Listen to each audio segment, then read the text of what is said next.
Mummy जी हमार बहन के बियाह बा, एगो लहंगा खरीद दी ना। बाक कनिया तूहू बुड़बके बारू।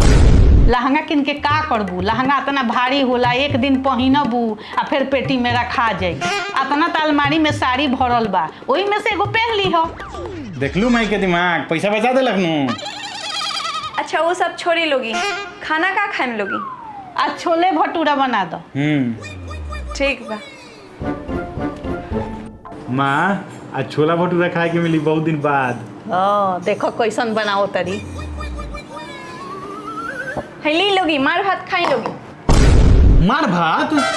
हाँ कनिया तू बुड़बके हो का?